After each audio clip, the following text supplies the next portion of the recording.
Hello everybody. Hopefully you can hear me okay. I am here tonight to talk to you a bit about some safety issues using essential oils. So I'm a certified aromatherapist and used doTERRA essential oils. I started using essential oils about 3 years ago. And when I first started, there was a lot of really wild claims on Facebook and social media, and when I was investigating them, I realized there was a lot of differing opinions and such. So when I first started using essential oils, I wanted to make sure I was using them safely, and therefore kind of decided to focus my business and such on making sure that everybody else that I teach about essential oils also uses them safely and effectively. So for me, I don't go to Pinterest and such to get my essential oil recipes. I go to a lot of trusted sources. There's a couple of books like Robert Tisserand's Essential Oil Safety book that I use. That's not for recipes, but that's where I learn a lot of information. And then I gather them from other trusted resources that are well known in the industry. If you have questions about that, feel free to message me about that. So essential oils provide you with safe, natural alternatives to other things that you might be using, but there are definitely some precautions you want to be aware of. There's a lot less side effects using essential oils than maybe some other things. One drop is enough, and really that's what it comes down to, is when you're using essential oils, start with just a few like 1 drop of essential oil, and if you need to increase your dosage, then you can do that. But always start low, and then you can slowly increase a little bit as you go. So I personally use essential oils in one of 3 ways: aromatically, which is like diffusing or inhaling out of your bottle. I use them topically, which is diluted, kind of massages, roller balls, that kind of thing, or environmentally, which is cleaning. So mostly we're going to talk about aromatically and topically tonight. So like I said, there's a few precautions. There's a lot of wonderful uses for essential oils, but they're also very powerful and extremely potent. But they are very easy to use, but they're also very easy to not use properly. You might want to just grab your bottle of I want to say oregano or something really hot, and you could just use it neat, but don't do that. That's not recommended. So most important, like I said, less is more. 1 drop is enough to start with. So if you're diffusing, you've got a diffuser, you can use it a couple drops in your diffuser. Very simple to use. Love diffusing. It's a great way to either calm me, stimulate me, soothing. So it really depends on what I'm putting in there, what emotion I'm going to feel about it. But some lavender at night is great for falling asleep. But peppermint, frankincense, and wild orange is awesome for stimulating me in the middle of the afternoon and getting some work done. So just a few drops in the diffuser. If you have a diffuser that runs intermittently, where it kind of goes off and on, that's the best. Gives your body a little bit of a break in between as it's going off and on. The amount of oil that's diffused, the proximity that you are to the diffuser, and the room size all affect kind of how you might feel about if you're feeling like you might have too much going on. So if you feel like if you get a headache and you're diffusing, if you get nauseated, lightheaded, or any confusion, stop diffusing, open the windows, leave the area, ventilate the room, because maybe that might be a side effect of too much diffusing. So if you put, say, doTERRA's oils, typically I always only put like maybe 3 to 4 drops at the most in my diffusers, which is like the petals and the aroma light. But if you put like, say, 12, 15 drops of this oil in the same thing, you might start getting a headache because that's just too much. Our oils are very potent, so less is more. And also just remember when you're diffusing that your body is going to turn off the scent. You're not going to smell it all the time. So after about 20 minutes, your olfactory system will shut down from that perspective, and you're not going to keep smelling the essential oils. Doesn't mean that they're not working and they're still happening in your house, but your body's giving yourself a break. So diluting. So using topically, that's the next, the biggest thing. So when you're diluting, I use fractionated coconut oil a lot. I might use jojoba oil, and we dilute with those. Those 2 are my favorite because they have an indefinite shelf life and they don't go rancid. So they're great for using in roller bottles. So I use roller bottles all the time.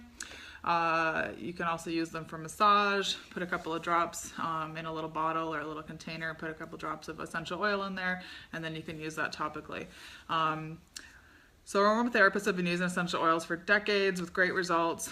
Obviously people have been using essential oils for, you know, hundreds and thousands of years potentially.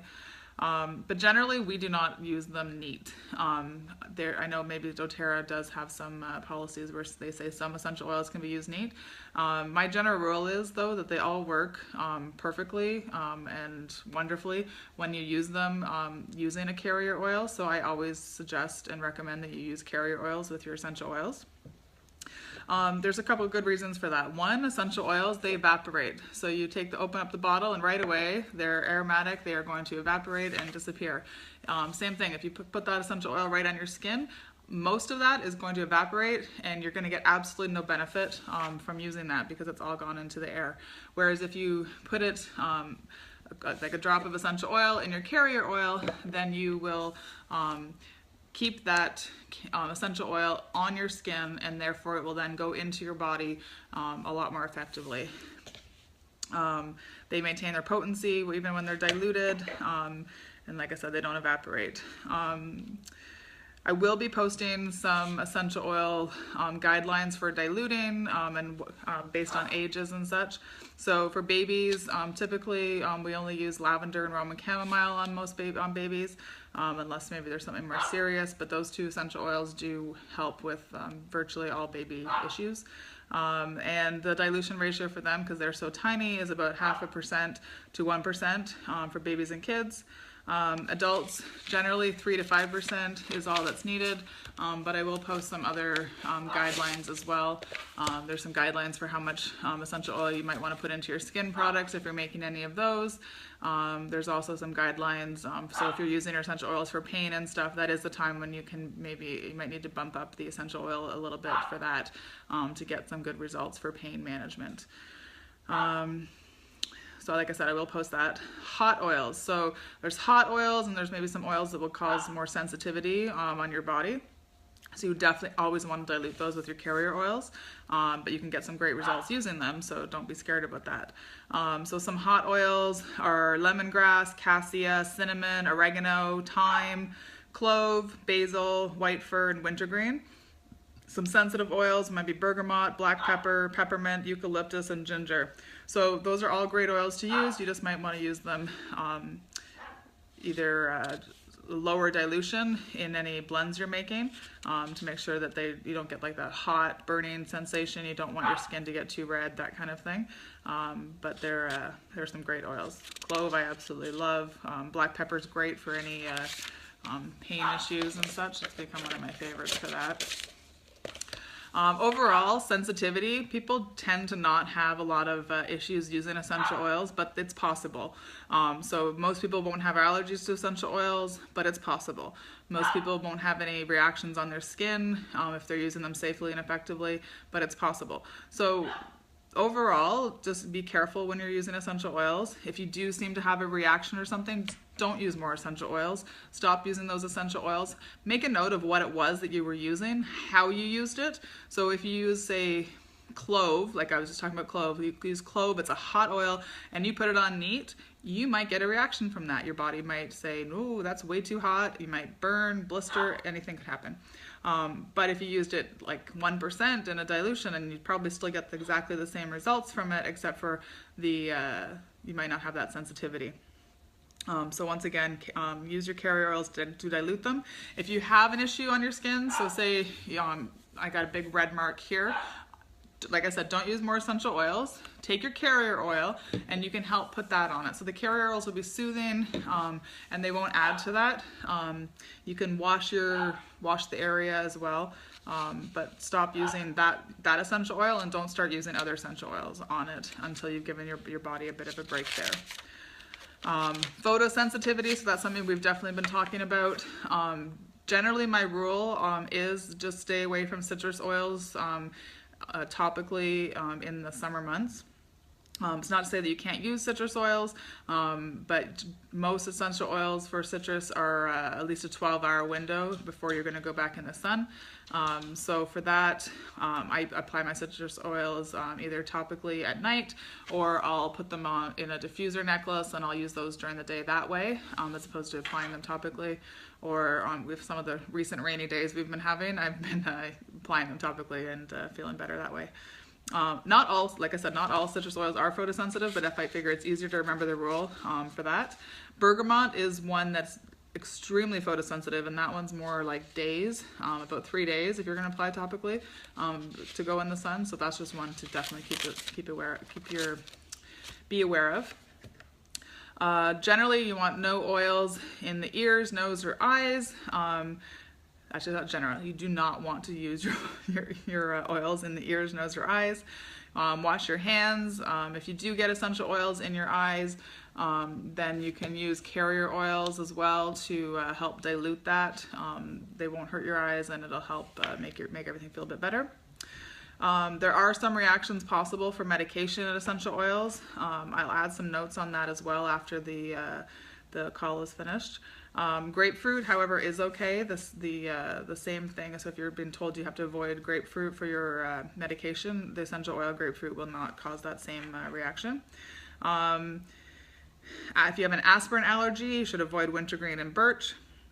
If you have elevated blood pressure, use caution with rosemary and thyme. If you have epilepsy, avoid basil, rosemary, birch, and wintergreen. So those are just a few things to keep an eye out for. If those are something that affect you, ask questions, and we can help find you other oils that will help you other than those ones there, because there's tons of options available to you.